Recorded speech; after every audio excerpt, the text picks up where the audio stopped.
Yo, so I decided to check out Ride the Wave, right?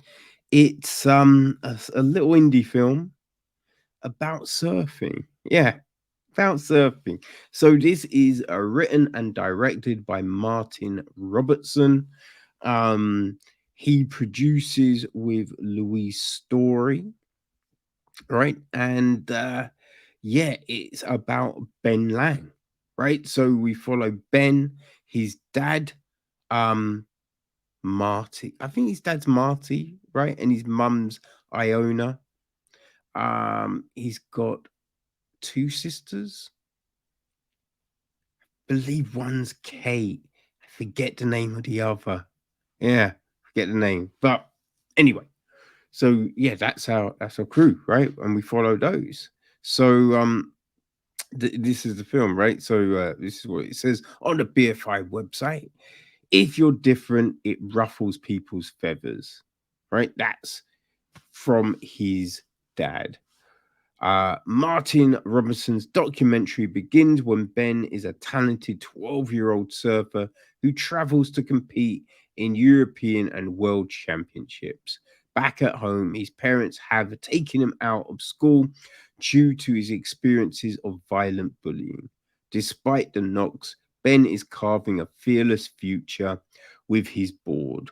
The dramatic coasts of Scotland and Ireland boast awesome waves and an equally wild community who risk their lives big wave surfing. The thrill is 100% pure adrenaline, and Ben wants in. So, yeah, that's the thing. So we open up and we're told that Ben is the number one under eight. Ooh, is it under 18 or under 15 surfer in Scotland, right? And believe it or not, yeah, Scotland, good waves. Good waves. I've never surfed Scotland. I've surfed in Wales and Cornwall, but yeah, never Scotland. But I have heard good waves. But yeah, it's a bit of a mission to get to. So yeah, that's always been the issue around that. But yeah, we're told Ben is, great. We see some footage of him surfing, and then we find out that he is off to the world championships in Japan. So we see him go there. Now, one thing about it, right? They're meant to bring sand from your beach where you surf, because it is, I don't know, it's some goofy thing where then you pour the sand into a container, right? They at the beginning of the festival, they call every country up and they pour the sand in the bowl, and it's meant to bring everyone together through the sand, blah blah blah. I mean, sand isn't light, right? So having to bring this on a plane, that's like, ugh. But yeah, that's the thing. Now they forget their sand, right? So you're just like, wait, how the fuck did you forget? Like, what are you doing, people?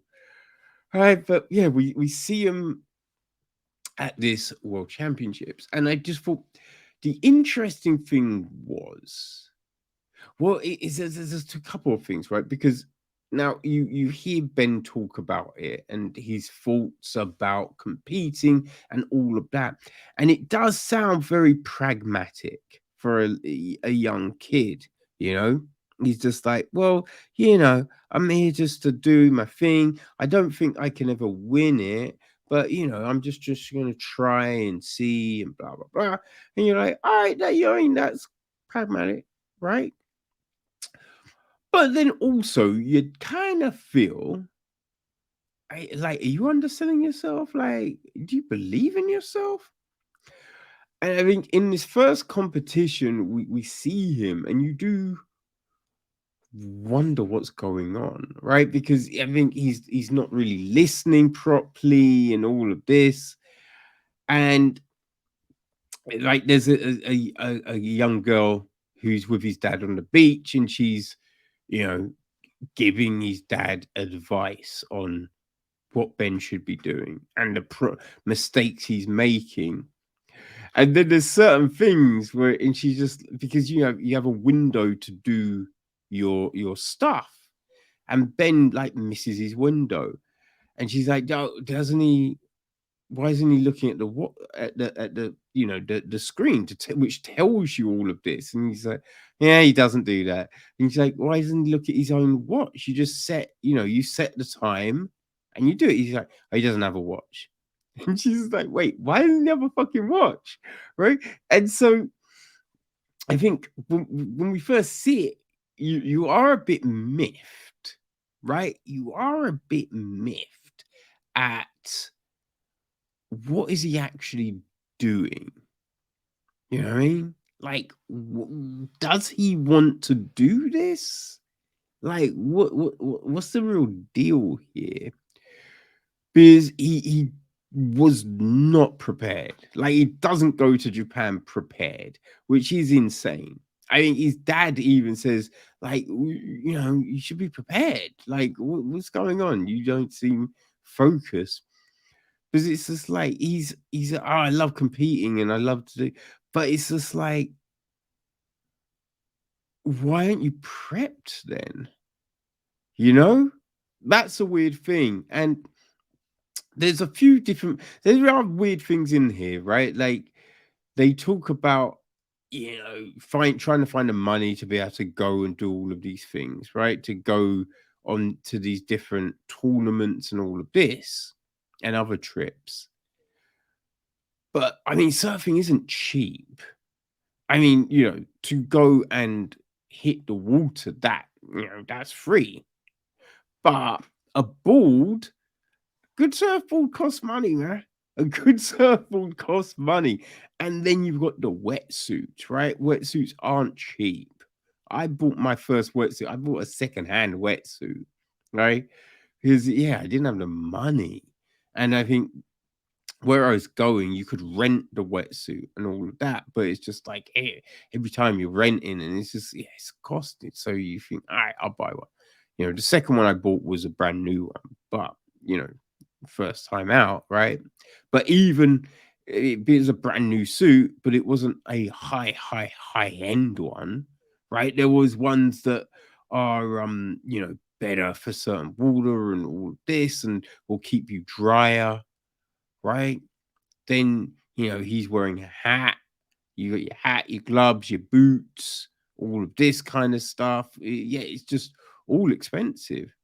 And especially when you think, we see him as a 12-year-old, right? It ends with him being 14, and he definitely has grown, right? And so at that age, you are growing so quickly. So it's just like, yeah, he's probably going through a few kind of wetsuits, man. So yeah, there's definitely a money component.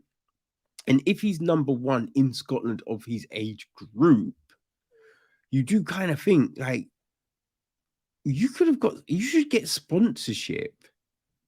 Now, like, yes, it's not going to be a Nike sponsorship, but if you approach enough organizations, someone is going to sponsor you. Right. But yeah, there's all these things that just not getting done. And it was a bit odd. Like you wonder why.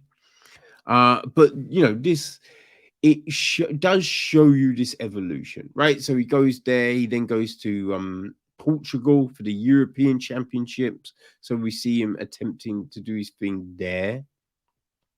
When he's there, he kind of says he likes doing the championships because he gets to go to different places to surf, right? Which, I see that. But then, I don't know, this first to win seemed a bit off, which was odd, right? Because he says he likes to win, he likes to compete, all of this, but then it's not always reflected in what he's doing. But I think the real big thing with this is we're learning about Ben, right? We're learning about Ben and the family dynamic and everything like that. So he's homeschooled because he was getting bullied a lot. We don't actually know why, right? You don't know why, because there's nothing that stands out about Ben. You know what I mean? There's, a lot of times people are bullied because they look different, speak different, right? But there's nothing that you go, like, oh yeah, poor kid, he's getting bullied because of that. People are assholes. So there's nothing, and it's never really elaborated on, right? Why? But he's pulled out of school because of this, which I understand. I do get, you know, but yeah, it's a bit like, is that the best for him? He does make some comment in the film, which you're just like, wait, what? His dad asks him about a girl, and he's just like, I mean, it'd be a bit embarrassing dating a girl who's a better surfer than you. And his dad says the right thing to him, and he's like, oh, no, I didn't mean. And you're like, well, you did, like, because you said it, right? So obviously you meant it. So it's just, you do wonder, is the homeschooling like separating in too much from those interactions, which are definitely vital at that young age. But I think we do see this first for challenge go in the direction of the big waves, right? So we get to see that. Now we do see a bit more prep this time, which is interesting. We don't really see technique prep or talk though, which I did find a shame, because I would have found that fascinating. What he does to prepare. We see him riding a bike and stuff like that, but nothing else really. So you're thinking like weight training or yoga, just different things to keep you flexible, supple, to improve your ability to do this thing, right? Which, yeah, I would have loved to have seen that broken down and talked about, right? We told that he does actually have a coach, right? I think his dad started off coaching him, but then through the over the course of this documentary, he gets an actual coach.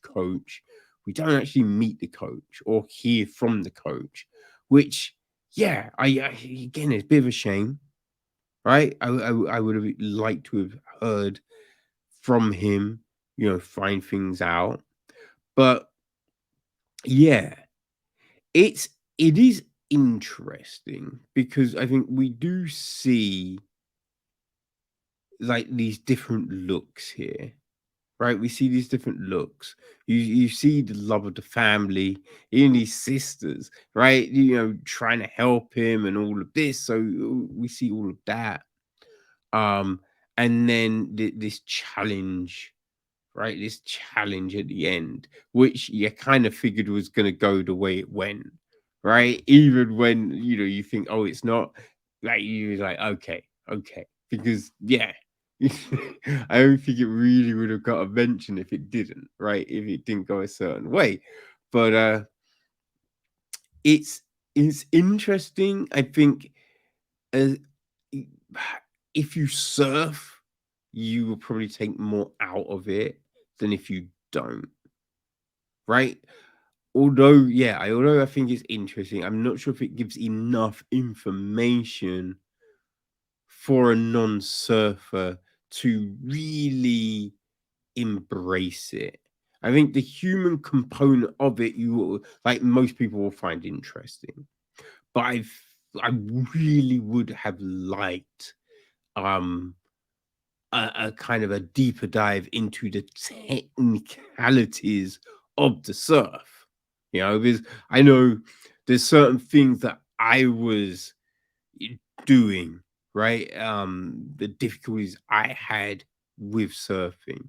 So it would have been interesting to find, oh, okay, so this is what you're doing. This is your approach to it all. But yeah, it's not bad. It's interesting. We see the over the course of this, these 2 years, 3 years it took to make it, right? We do notice his balls have dropped come the end. He's starting off with a higher pitch, and yeah, his voice does change over the course, and it does look like he's got taller, right? Has the the bum fluff on his upper lip. There's one point where someone's like, I can't believe you got a moustache. And you're like, yeah, I'm not sure if I'd call it a moustache, but it is, it's interesting. And you do see, these parents that love him and are trying to do as much as they can to make his dreams possible. So, you know, that's always, it's a sweet thing, right? Yeah, it's something, it's very nice to see. So, Ride the Wave, right, is also, you can watch it tomorrow on our last day of the festival, right? Sunday the 17th. It's playing midday 12:30 at the Curzon Soho, right? Screen free, very lovely screen, very lovely screen. So yeah, people, looks like as of right now there are still tickets available. So yeah, if you're into the great outdoors, if you like a little surfing, if you thought about, going to Ireland, right? And oh, what do they call it? Ugh, the Mullag Mull Mullaghmore. Oh, I think I butchered that. But yeah, Mullag Mullag Mullaghmore. Yeah, let's go with that, right? Yeah, if you've ever thought about, trying your hand at that, then yeah, I think you might find this very compelling. Okay, so ride the wave, people. Yeah, there you go. Check